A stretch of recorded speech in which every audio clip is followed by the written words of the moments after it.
episode 14 of the Broadway Shuffle, a Texas Tech sports podcast with Clayton, Zyler, and Conrad. I am Brennan, and if you're not watching on YouTube, we have got a special guest tonight on our show, CJ Baskerville, senior starting safety, interception machine, coming off the Arizona win and joining the bye, is joining the show tonight. CJ, how are you doing, brother? I'm doing great. It's a pleasure to be here and speak to you, gentlemen.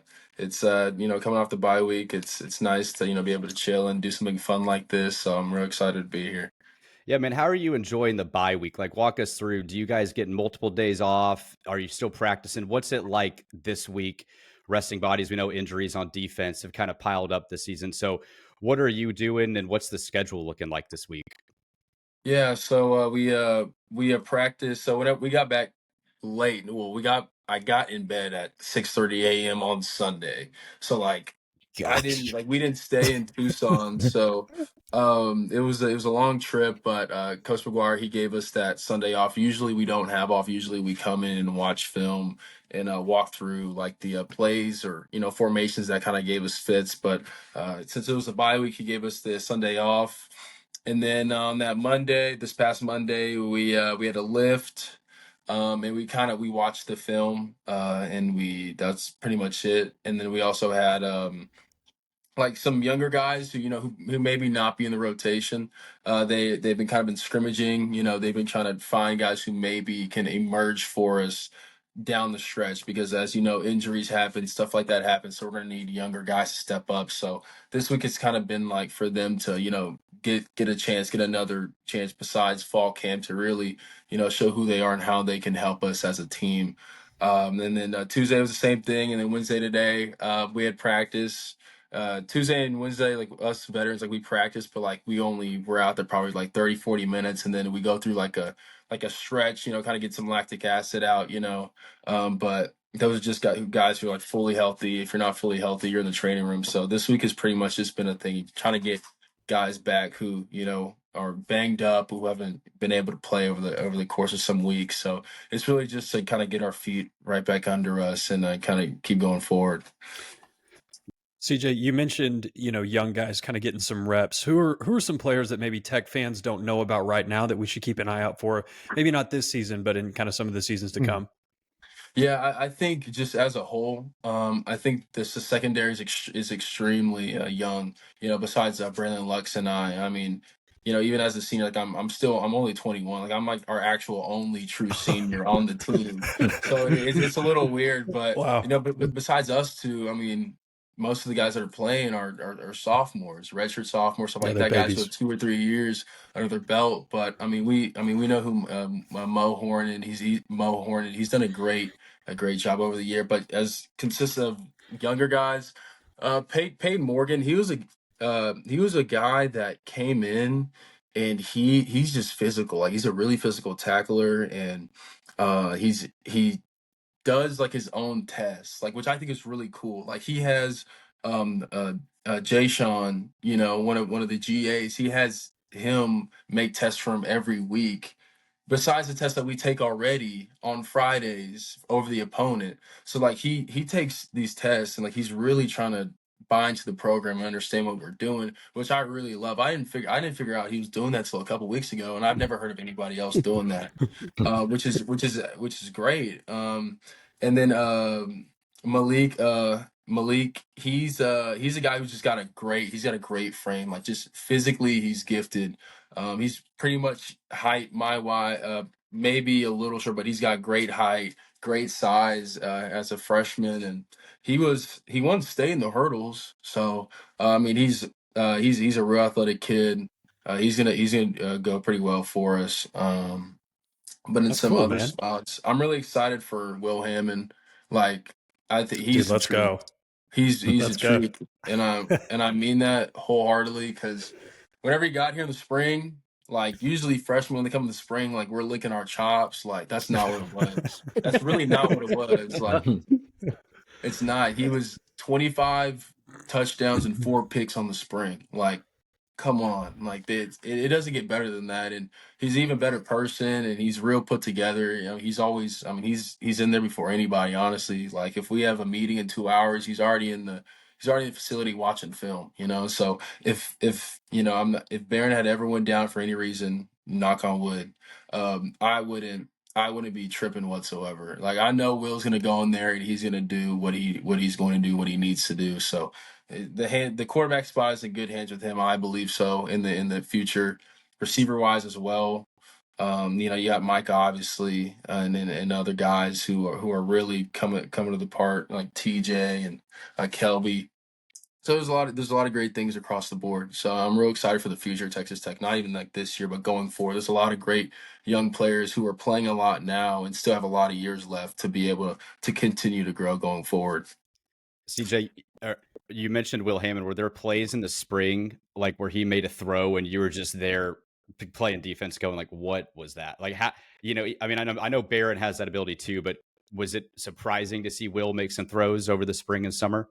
No, absolutely. He was just doing some stuff that it would just make you as a defender mad. Like, that quarterback shouldn't be able to do, especially at that age. Like, throwing those, like, from the hash, far field 10-yard out routes. Like, you're not supposed to be able to do that just coming out of high school. Like, you're not. That's supposed to be a pick every time.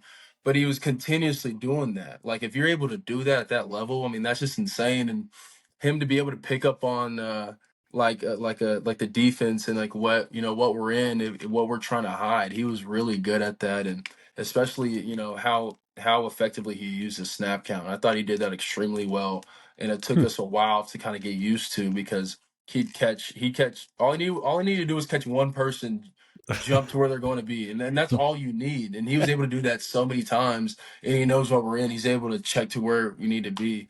But as far as throws go, I mean, he was doing some great stuff, and I don't think he was doing anything crazy. It was that he wasn't trying to. He was definitely pushing the ball down the field, but he was making the right throws. He wasn't. There would be minimal mistakes where he was trying to make something. He was trying to do way too much, and that's honestly what I feel really confident in a QB about.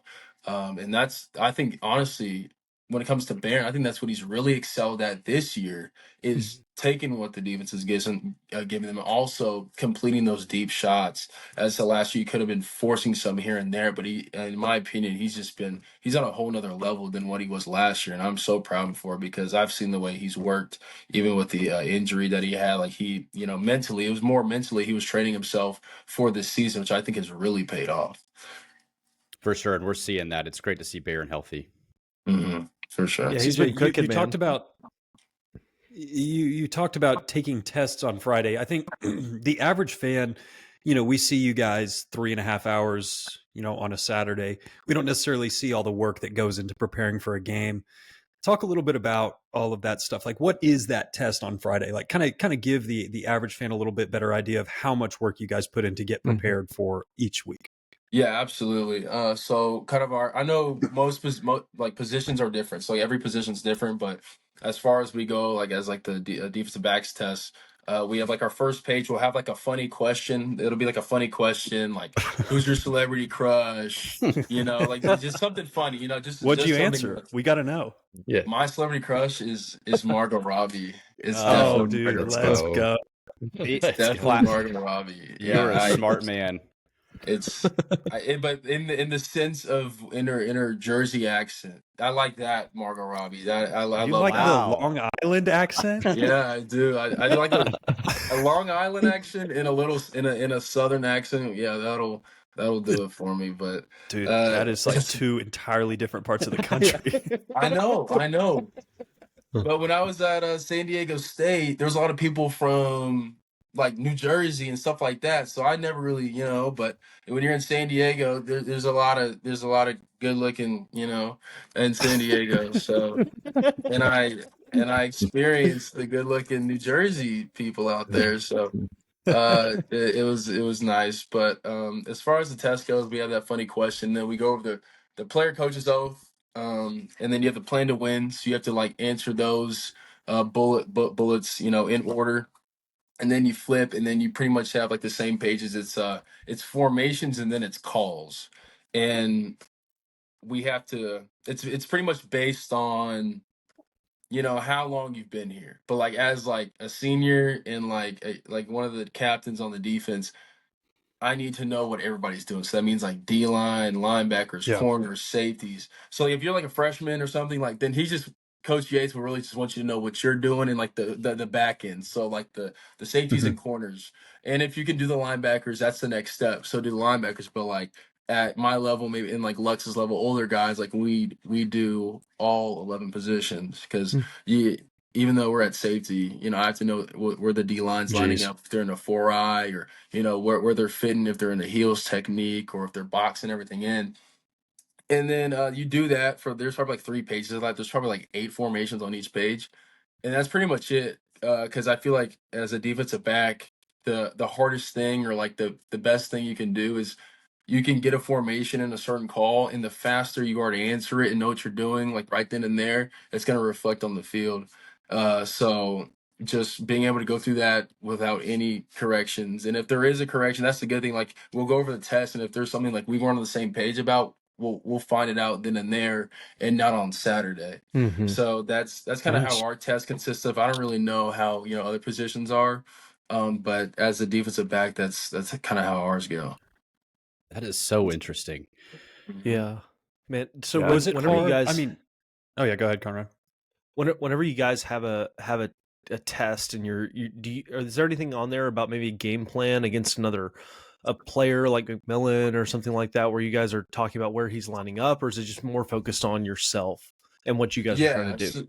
yeah, absolutely. So for this past game, we definitely had it to where, instead of like it being like a circle, it was like the number 4. So like we had a Mhm. certain call to like what side he was on in a certain play to where I had to make a certain call. So yeah, like in some cases when you have a great receiver like McMillan, and probably going in the future whenever we have to game plan for the Travis Hunter, that's probably gonna be something like that Mhm. as well. So, but yeah, we do game plan, for certain players if they are that effective, they are on the test like that. Do, talking about your coach, so Marcel Yates is your position coach, correct? So is Yeah. it both him and DeRuiter in there? Is that the guys that kind of lead that? No, it's him, and then so the stars they meet separately, and Okay. that's ran by Coach Ryan Connery, um, and Coach DeRuiter will meet with the stars because like that's Coach DeRuge kind of like made that position the way it is. So like he likes to be in the room with them and like make sure things are right because the star position is very important to our defense because if they're out of place, a lot of things can go wrong in the passing game and the run game. So. But we'll come together like as a whole group. Coach Connery and Coach Yates, like the stars and the safeties and corners, like we'll all be together for that test. But the interesting thing is that Coach Yates coaches both corners and safeties. So we don't have just a designated corners coach and a safeties coach as you would at traditionally at other places. He takes Mhm. care of both, which I think Mm. is really That's cool. pretty And cool. I think it kind of builds a sort of chemistry between us, like between corners and safety, because we're in the room together and we can talk amongst ourselves and really figure things out like one on one. So I really like that. That's cool. Nice. We see DeRuiter, press conferences and things like that. What is he like when the camera's not there? Is he a funny guy? What does it depend on how the game went? Do you have any good stories on DeRuiter? I know people are always interested to hear how the coordinators are. Yeah, so I think when it comes to corners, like Kitley and DeRuiter are like they're like polar opposites. Like, but DeRuiter is like I guess the way you can explain him is like he's a dad or a grandpa that cracks like some corny jokes like all the time. And it's like but when it's time for business and like he's serious, like he can get in your butt. And yeah, he's a really lovable guy. Like he's extremely nice, and he gives your applause when it's needed, but he also gets in your rear end whenever you need it to. But the best way I can say outside of football is like imagine if like you had like a dad that kind of had like some corny jokes, like here and there. But like I mean he's real nice. Whenever I had the opportunity to come over here for the first time and transfer over and talk to him, he treated me with the utmost respect, and he still does, and I love the way he is. But with Kitley, yeah, like even though he's on the opposite side, like I still like Baron and I we're really good friends. So and I still talk to Kitley as well, but I mean, Kitley is just like he just gets it. You know, he's still a younger guy, so like he still gets a lot of Sure. things. So you know, you can talk about some stuff like more like age related to you, like you might not be able to with Coach DeRuiter. Mhm. But yeah, they're two opposites, but you know, you love them both, and you love both sides of it. So I'm glad the personality they both bring to our team, you know, and they make everything mesh extremely well together. CJ, we've watched the brand episodes on YouTube, and you guys just look like you have a ton of fun together. Is that seems just really genuine? I mean, this seems like a team that really enjoys being around each other, that enjoys hanging out. Practice looks fun. Obviously, you have that tone setter with Coach Maguire, but talk a little bit about that. Is that accurate? I would assume so, but just talk a little bit about that for our listeners.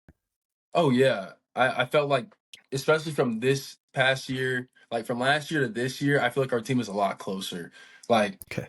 and being as a new guy from like from San Diego State last year, like there are definitely some guys like who, you know, I became really good friends with, like Rabbit and Joseph Plunk and other Mhm. guys, but we had a lot more guys coming this year. But like you wouldn't be able, if you were in a room with us, you wouldn't be able to know that because of how close we are. Like like everyone is just so cohesive into like what we have. And there's no one that has a problem with anybody on the team, and like we're able to like go at each other on the field, maybe even fights break out. But I promise you, right after that, after the segment's over of whatever team period we're in, like they're dabbing it up on the sideline, or you know, because like Caleb Rogers and I, like we'll go at it, you know, whenever in team periods. Like I remember last in fall camp, like him and I literally like got into it, like pretty much fight broke out. And you know, we're just on the next series, like we're just smiling at each other and just talking some smack. But I mean, it's like in anything, like I really feel like I can like hang out with anybody on our team one on one and like it not be awkward or weird or anything. Like it's definitely the most cohesive team I've been a part of, like at both schools or like whichever year I played football. I really enjoy playing for this team, and I think that kind of shows on Saturdays. Like we are extremely tight. Like we are really into complementary football. Like whenever I make a play or somebody on the defense makes a play, like it's just not only defensive guys coming over to congratulate Mhm. them or like, you know, say let's go. It's like the whole offense is coming over. Like Yeah. after I got the pick against Arizona, the first player that came up to me was Josh Kelly. Like so like, and he's all the way on the other side. Like their bitch is all the way on the other side of the 50. So that means he was all the way over here coming over to congratulate me and, you know, tell me good job and stuff. So I think that just goes hand in hand to like what we got. That's Yeah, awesome. Clay, go ahead. Yeah, I was gonna say, you mentioned San Diego State. What was the process like of like being in the transfer portal and then the decision to come to Tech? Yeah, I'm not gonna lie, it was probably one of the most scariest times in my life. Like it's you don't, you know, because you're, especially because I know you're not supposed to. Like some people, I did it the right way, but some people don't do it the right way. To where like you go in there, you don't have any, you're not talking to anybody else beforehand. But like Sure. obviously in college football, like some people do it. I already know I'm going here and stuff like that. But I Yeah. didn't know where I was going.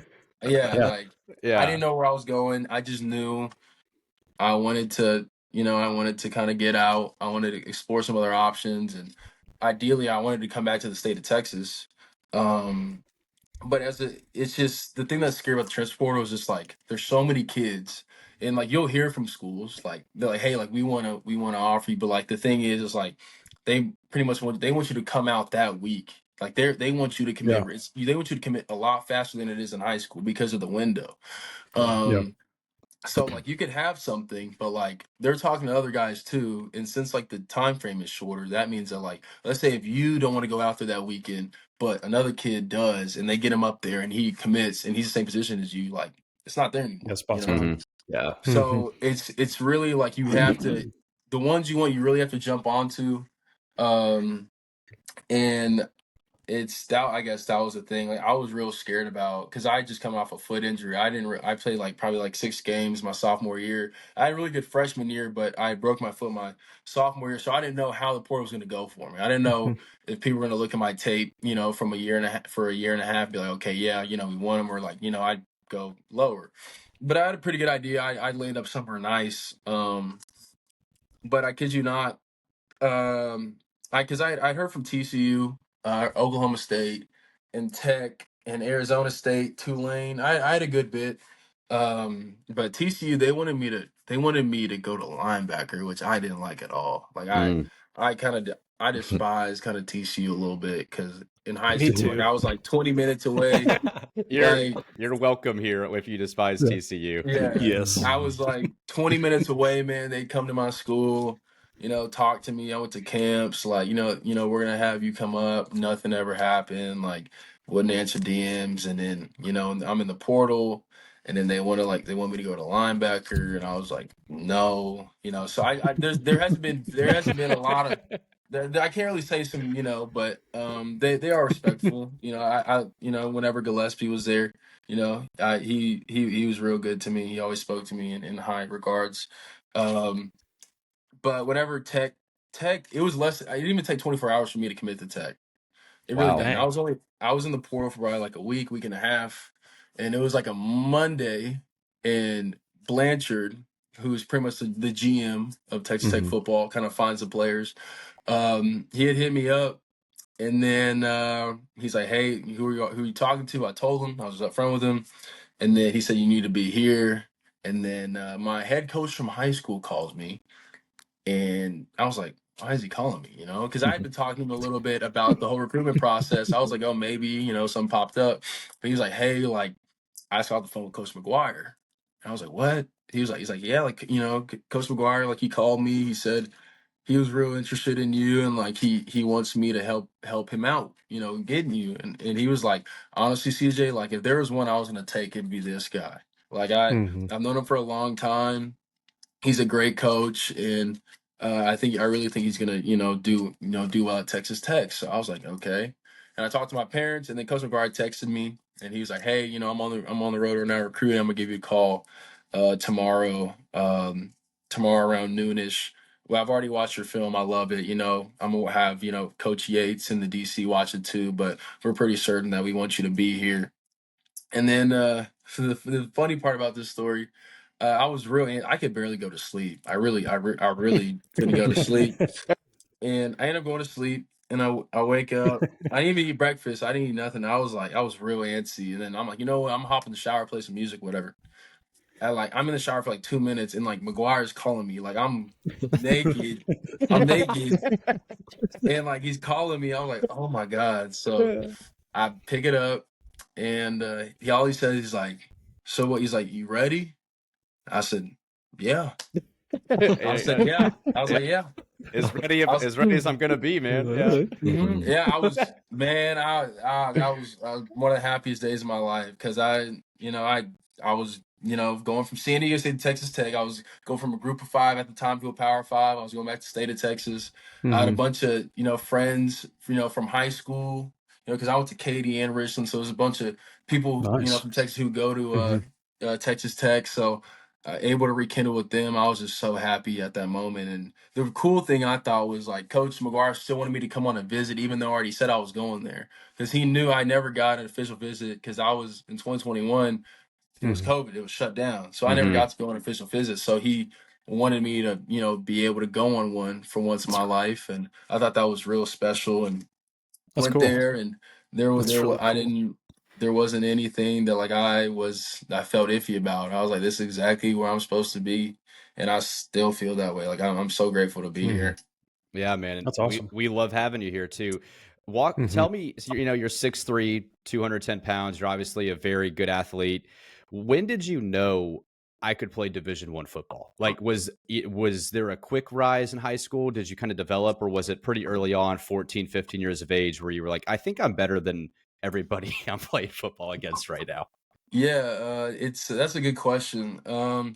I never really thought about it. It's like I played a bunch of sports when I was a kid. Like, I was like baseball, basketball, football kid, Nice. and like I was in the Katy was like a big hot spot for sports. Like you had a lot of, especially my class, you had a lot of great kids coming out of there.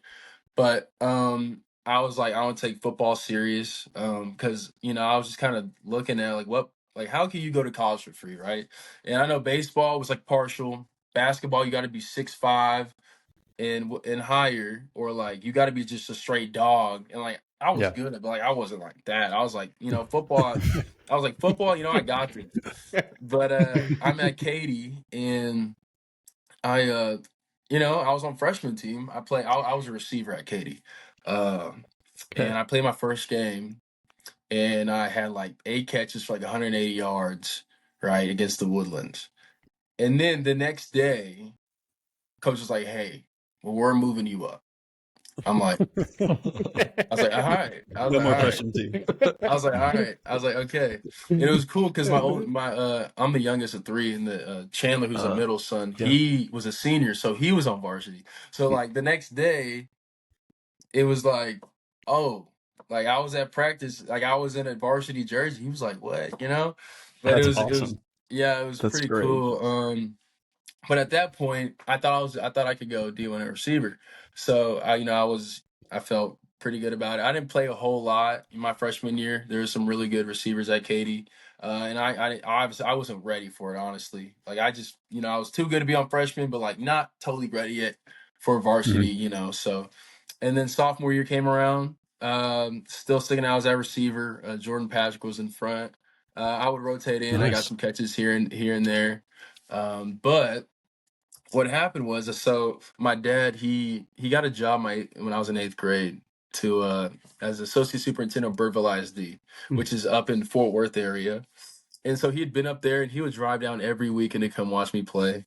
Dang. And so we were pretty much paying like 2 house notes. And I felt real bad. And I was like, "Hey, Dad," I was like, "Look," I was like, I know Katie's a great football school and all, but like, if like I'm like, which I know like I'm meant to like play college football, like it doesn't matter where I play, like I'm gonna get there. So we made a decision like early January of doing that. So I'll just finish my sophomore year out at Katy, and then we'd move up there. But it was funny at that time, Coach Joseph, who's head coach at Katy, he was like, "Hey, we're kind of low on the defensive side. Like we want you to switch to a safety outside linebacker role." And I was like, all right. I mean, I was like, I didn't have anything to lose. Like, I'm like, So I did it. Had so much fun doing it. Like pass rush. It was like having a receiver at edge. Like if you want to blitz, Yeah. it was like, it was kind of unfair, but it was a lot of fun. But it was more of an outside linebacker role. But at that time, like I was like, I'm already going up to Richland, like, whatever. So I go up there, and how that happened, it was kind of messed up. But so I was going to camps in the summer, right? But Katy didn't know that I was leaving yet. So whenever I go to these camps and I perform, they'd ask, "Hey, what high school are you at?" I'd be saying Richland High School. Well, then like online, the coaches like they would see like, Katy. "Hey, why is he saying Richland? Like, why is he like the Katy coach would be like, why is he saying Richland?" And our quarterback Bronson McClellan, he sent it to his dad is like big on Texags and stuff like that. So like I had a really good camp Oh at man. Texas A&M. Yeah. I had a really good camp. And Jimbo brought me in his office and everything. I went on a whole visit after. And like obviously, like I said, Richland High School, so like it was all in Texags, and like Bronson's dad saw it, and so I told my mom, I'm like, "Hey, like we're gonna have to go back down to Katy. I'm gonna have to sort this out. Be like, hey, look, I gotta tell him that like I'm leaving. So I'll go do that. All good, all in good spirits. The coaches totally understood. Probably should have handled it better though, like but I definitely should have. But That's we hilarious. I get to Richland, and honestly, that was Katy is a great program, but I tell you, it's like it really is. They make that thing like a job. Like it's like college football. I think Katy is one of like the more preparatory schools in high school where it'll really prep you for college football because that's how they treat it. And like and I totally agree. Yeah. And like you have film in the mornings, like the off season and everything, and how much they care. And I absolutely loved it. But like if you're not really seeing so much return on the field, like it's kind of hard for Sure. kids at that age to what I mean, to really catch on to it. But when I got to Richland, I played. They wanted me to just do fall camp as like receiver and DB. So I started. So they're like, we'll just use you on defense. We need some more help there. And then the first 4 games, first 4 games, like offensively, we weren't doing anything. We weren't doing anything. And then coach, he asked me after our 4th loss, he's like, "Hey, do you think you could play both sides?" And I was like, "Yeah, let's just give it a shot." From there, it just took on. Like I think the game after that, I had like 2 touchdowns, like 150 yards, like 11 tackles. Like it just kind of like the stats were just going off the paper, and I started getting some, interest. I started getting letters. Like I've never gotten letters before, so it was pretty cool to see. And the first ones was like Oklahoma State. So at that moment, I was like, okay, this is actually really possible. Like, and I realized, and I feel like at times where like you're just playing and you're not really worried about, making it here or this and that. That's when you really succeed because you're not so stressed about it. So at times where I just felt like I was playing and just having fun, like I was putting myself on radar. So whenever, coaches were sending me, mail and stuff like that, I started going to Oklahoma State visits, and then A&M. That's when I felt it was an actual reality. And then the first one, Oklahoma State, that offered me after that, it was like, yeah, I can. This is for real. So that's kind of how That's awesome. I guess it's kind of how I figured I could really do this stuff. I just take a leap of faith from going to Katy to Richland. I just kind of believe like if I'm meant to be a D1 football player, then like the schools will find me. Like it doesn't matter. And like going from Houston to DFW, like they're gonna find you in DFW if you put enough stats in 6A football. Yeah. Well, I'll just tell you, man, you were meant to play Division I football. That's clear. So you accomplished your goal and you're killing it. And you also are a smart man for not going to Oklahoma State, trashing TCU. You're going to make a lot of fans pretty quickly here on this show. So good job on that as well. Thank you. I mean, I almost, my mom actually, you can thank my mom though, because I did initially in high school, my junior year, I was going to commit to Oklahoma State. I was. I remember waking up, and I remember it was Valentine's Day. It was Dude, you've got a great memory. This is unbelievable how much you remember. Awesome. Zyler, he is 21, man. He's still like, I still got some brain cells, man. When you get as old as we do, man, you'll forget what you did last week. So enjoy it while you've got it, man. Okay, but continue. Your mom wanted you to go to Oklahoma State? No, I wanted to. Oh, you wanted to? Okay. Yeah, I was going to commit. It was New Year's. Oh, no, it was Valentine's Day. It was Valentine's Day, and I woke up, and I was like, you know what? I told my dad, I was like, Dad, I think I want to commit, because they were really showing me love. Always, they came to my school on my birthday. I was like, I wanted to. And my mom, I was like, yeah. My dad was like, yeah. Mom was like, no. And we're like, what? Like it made me mad a little bit, but like my mom has never steered me wrong. So I was like, why? She's like, CJ, I just don't know. Like we went up to that town. I'm not a fan of it. And like one of our basketball coach, or the basketball coach at Richland High School, he was a coach, Danny Henderson. He was a coach at Oklahoma State. And he said, he was like, my mom was like, talk to him about it. So I was like, all right. And he's like, I don't think you should. I really don't. So I was like, you know what? Dang. I was like, you know what? My mom feels real strongly about it. And I talked to Danny Henderson, and, I was like, no, at least not do it right now. At least it was still early in recruitment for me. So, just really no need. And so kind of as that time went on, I kind of I started drifting away from them a little bit. I wasn't really, they were just kind of all up in my face, from like recent offer, and they trying to get, kids to commit. Yeah. But like when I was kind of doing that, kind of drifted away a little bit. And there's some stuff going on over at Oklahoma State at the time, so I couldn't really find myself to do it. And then in the portal, I saw a bunch of guys were leaving. I'm like, nah, I can't go there. I was like, why are guys leaving? So mom is always right. Thank mom. Yeah, thank mom for that. Thank you, mom. Yeah, thank you. We appreciate you. CJ, the recruiting process is so funny because it's so much on social media, or what the fans see is on social media. We don't see all the visits and things like that. And I'm always amused by what I see people tweet at 17 and 18-year-old kids in high school, either in the portal or in high school. What's the funniest interaction you've had with a said fan of a university? Oh, honestly, I'm gonna say it's pretty recent. So Cincinnati, like I don't know why, but I just like it's after you win, it's just fun going on bar stools and stuff like that, and Yeah. like everybody was pretty like all of Cincinnati was pretty mad about the targeting call that wasn't called. So Oh like yeah. some guy like went on a whole rant like call me like a dirty player, like all this stuff. And I added him and I said like cry or something, and it was like funny. And then everybody in the comments is getting mad. There's like Tech fans that were like laughing, and there's like Cincinnati fans that were like just sending more stuff. But like I usually try to stay out, but like at the time I was just like, I mean, we already won. Like, I mean, I didn't do it. Like I didn't do it, but No, it was a yeah, clean hit, man. Hilarious. no, I tried to stay over. I tried to stay over top of him, not use any force. But you can't slide that late. Like you got I know. Right. Like, No. and he can't slid do all that, game. you know. He And had that's slid all game.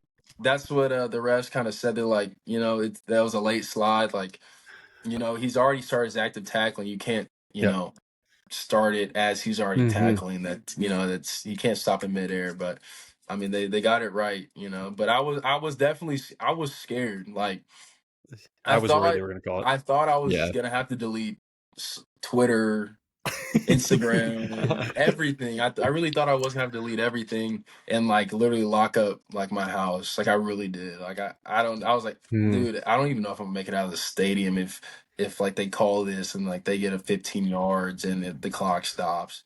But it honestly helped us in the grand scheme of things because they got a 10-second It did. runoff. Yeah. So It did. Yeah. You were thinking ahead, man. Yeah, that was they a got galaxy brain play. Yeah. The Conrad. Big 12 refs came through for us right there. they in did. that situation. So yeah, no, that's a funny story. What are you who would you say is the kind of thinking about the defense a little bit? Who would you say is the funniest player, kind of maybe on the defense or maybe on the entire team? Sammy Morris, I think is Sammy Morris. He's just a troll.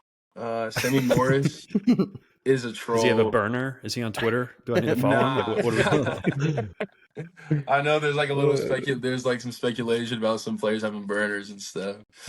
are the rumors true? I don't have one.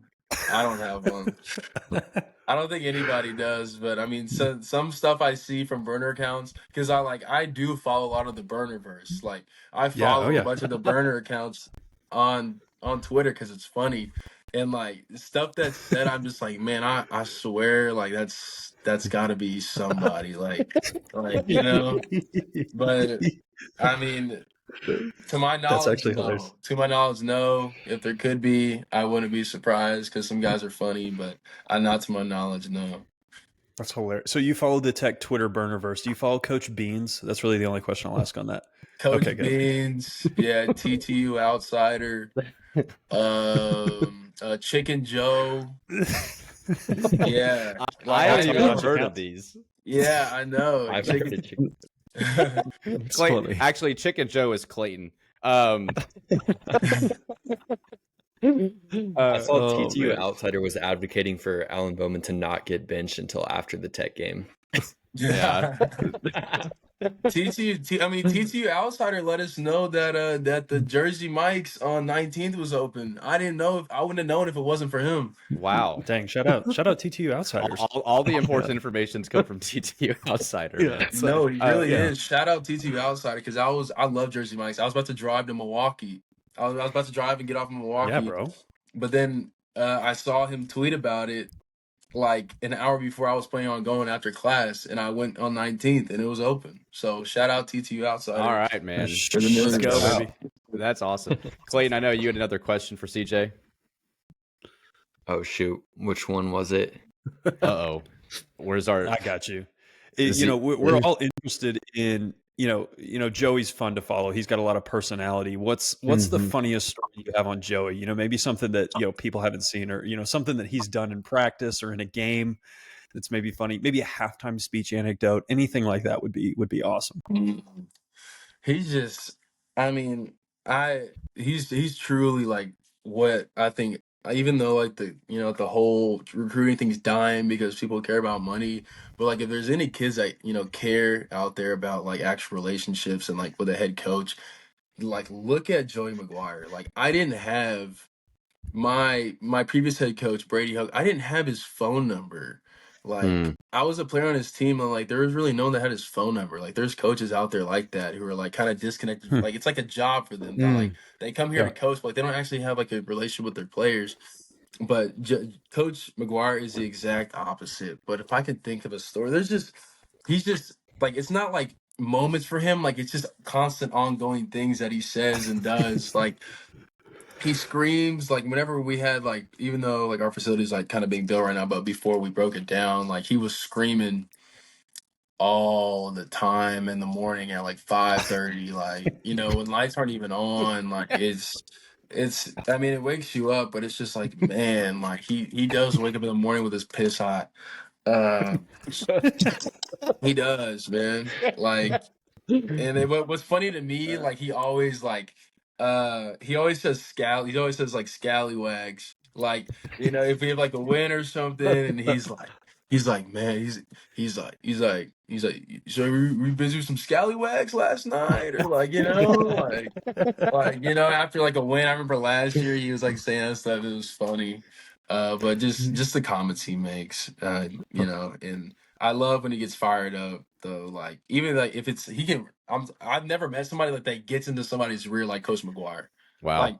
Like he'll get into he'll get into a player's like rear the same amount. Like he'll do it to like coach too. Like it's like all across the board.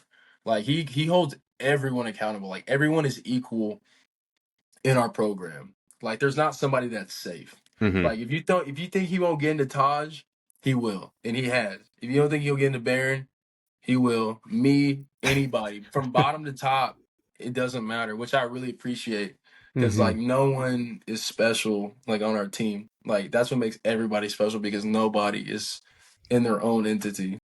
That's awesome, man. like Yeah, that. we see Joey in the media and like just as fans, and he's we always hear he's a relationship guy, and it's awesome to hear that you have his phone number. He genuinely loves each and everybody on the team. I think it's hard to fake that, and so it's great to hear that genuinity and authenticity plays out with y'all day to day too. And it seems like is he drinking Red Bulls, man? Like I've never seen a guy like 24/7. This dude is just like bouncing off walls. It feels like.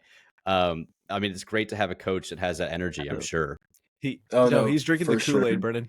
he's drinking the Kool-Aid. That's right. Yeah. CJ, I don't know if you know this, man, but we've got our Kool-Aid factory that we kind of created here, where we go through the hype of the y'all, and we create a new flavor each week for you guys. So that's what Conrad's referencing, where we're chugging the Tucson tea like when we beat Arizona or whatever it is. Yeah, man, it's something we do to just kind of bring some fun to the team and everything. So that's what Conrad's referencing there. Man, that's nice. Maybe I can have like our trainers and stuff like put our Gatorades and like like put tape on it, whatever y'all name it for the week. We'll be coming up. Yeah, we come out with the Kool-Aid flavor of the week each Monday morning, and then we do the hype of the Kool-Aid. Dude, it's honestly, I can't believe I'm telling you this because it's so nerdy, but we do it. It's a ton of fun. Yeah. But we enjoy it, man. No, that's dope. That's one thing though, like fans and like y'all do stuff here that like it's just y'all care so much. And like being at San Diego State where like the crowd or like the fan base was so minimal, and coming here and it's just out there. It doesn't matter where I go in the United States or in the world, like you can always find a Red Raider, someone cheering you on. But it's amazing, like. And like that's why I love burner accounts, because like you really see how much like I affect a kid's night. Like I really do. Like I affect how a kid's week is gonna go. Like if we win, like he's all jolly, whatever. But if we lose, like he's gonna act like his like grandma died. Like it's crazy. Like it's crazy, but it's just like I love it. Like I love crazy fans. Like I really do. Like I don't like fan bases who or don't think stuff is too corny to do. Like I hate that. Like I love that stuff. So yeah, man, it's awesome. What's Clayton, the go ahead. craziest away game environment you played at, either at Tech or San Diego State? Like, I'm gonna have to I hate bringing it up, but I'll have to say Texas last year. Texas last year. Yeah. Big game. They I was were there. amped up to play us. I was They there were- too. They were from start to finish. Their fans were on 10, and it was like 100,000. Like, it's I hate to give it to them, but it was for sure. I would say like 100%. We don't have to talk about that. Yeah, we can. Yeah, behind them probably Utah. Honestly. Okay.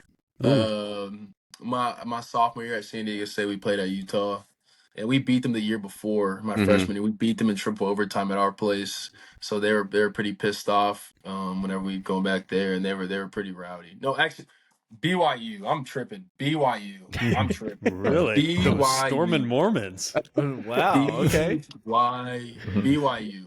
Wow. Like if BYU had the same capacity that Texas had, they'd be number one. They'd be number one. But what they have, no. Like their student section was full 2 hours before game time. Yeah. 2 hours No before game alcohol. time. No alcohol. Just straight. They don't even have straight hatred. I Mormon don't know what to call it. I don't know what to call it. Yeah. They don't have hatred. You know? Like, Yeah. none of them ever, like, usually I get cussed at, like, every time I go to a stadium. I didn't get cussed at once. They're just like, have a good game. Like, like so excited you're here. Like, but like, they were so loud. Like, and it was, the backdrop is insane. But like, atmosphere wise, they're definitely like a night game at BYU it feeds families. Like it's nice. It's nice. Yeah. The Stormin' Mormons, man, they do it different up there. They're up there in Utah for sure. Yeah. CJ, what about? I know we're running a little bit low on time, but who's the best player that you've played against? Best player that I've played against. You get my dog real quick. Are you get my kids? All right, yeah. Sorry. Dogs. Wait, no, they're actually in my car. They're in my car. All Dog interruption. What's your dog's name? right. He's cool. His name is so I'm the biggest LeBron fan in the world. Your dog's So name is- is not LeBron. Are you about to say the dog's name is LeBron? His name is Braun. Oh, Yeah. wow. Yeah. Okay. Let's go. Well, that's good, man. Okay, sorry. So best player you've played against. Best player who? Really got to think back here. Honestly, like T-Mac was good. I thought he was really good. But I kind of felt he was forced the ball a little bit, you know. But Romeo Doss. You played against Romeo Doss? I played against Romeo Doss my freshman year when he was at Nevada and I was at San Diego State. Wow. Okay. Wow. He had 3 touchdowns on us. And I know it's underrated, but Romeo Doss was he's that guy. He was Dude, messing NFL stuff. receiver? Mhm. Definitely not underrated. Yeah, Romeo Doss for sure, in my opinion. Because he had 3 touchdowns and he had like 200 yards. Like, Dude, if your I'm trying name's to think. Romeo, you better be a baller on the football field or it's going to be hell for you. Yeah. Yeah. But I mean, that kid come like I respect the hell out of Travis Hunter. So being able to see him, see what he does or how he moves, going against them in 1-on-1, that'll definitely kind of tell me. But from what I'm seeing, he's legit. So he's definitely a guy will be game plan and whatnot. So That's awesome, man. What about Xavier? Go ahead, Conrad. What about Xavier last year at Texas? Xavier Worthy, they were just running the ball on us. That's true. They had like he had 1 touchdown. It was like he just found his zone in the middle. It was like a 8-yard touchdoon. I mean, Conrad pretty much Conrad just stayed has him on top of his fantasy team. He needs you to tell him that he's great. Yeah. Hey, well, he's playing with Pat now, so he's even better. Mhm. Yeah, there you go. Yeah. No, they got a good thing going on, but I thought like receiving, like I mean, we matched up pretty well against him in the passing game last year.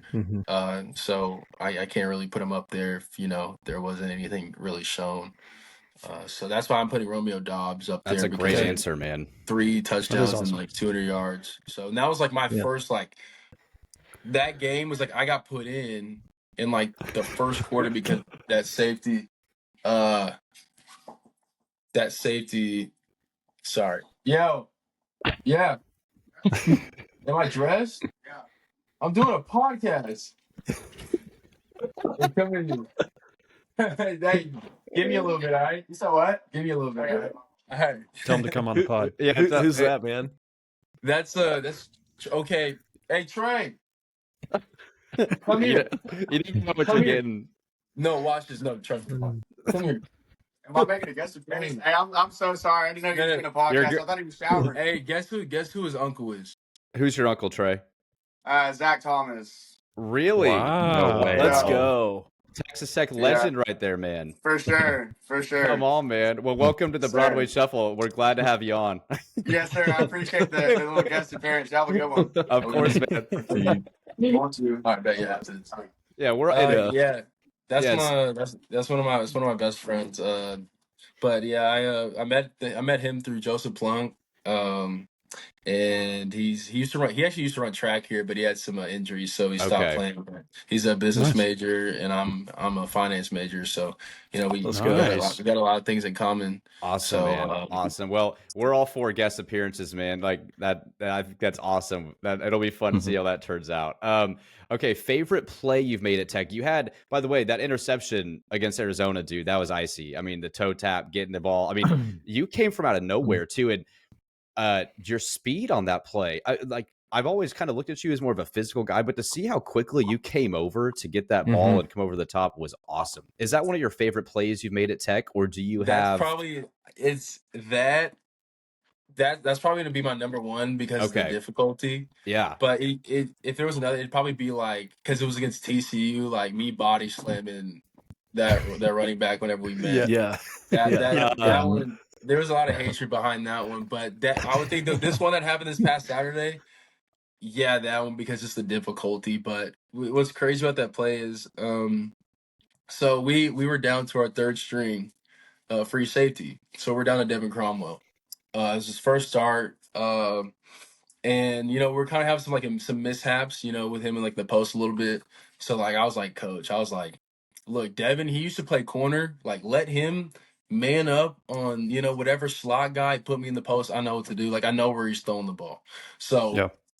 Coach Maguire after play, he's like just get in the post, whatever. He's like just get him lined up. So like I'm like all right, cool. So like I'm like lining up, slots. I'm like hey, like you get him. I'm gonna go to the post. And they just got a pass. They just threw a pass to T-Mac, and they're trying to go fast. And the reason why I was already heading over there is because I don't know who it was, but somebody wasn't guarding the third receiver. They went 3-by-1, and he was running an over. So And I'm in the CJ, post. when you say Nova, what? Tell people what you mean by that. Oh wait, Novo. Wait, did I say Novo? Yeah. What was the sentence? I don't think. I didn't You say said Novo. I was in Novo.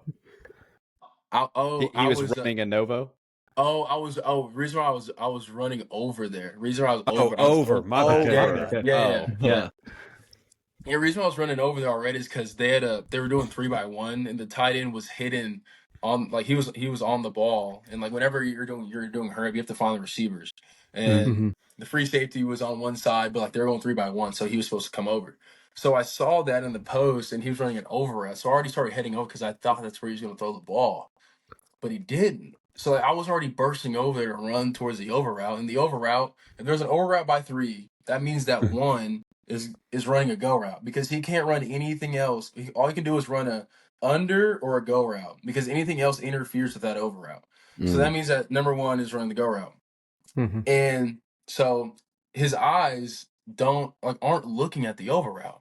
So I'm like, what is he? I'm like, oh my God, he's gonna throw this. So I just square back up because like I was like, he's not throwing the over route. So I square back up, and then I see him dip, and his eyes are like going to 4. So I just burst out of there, right?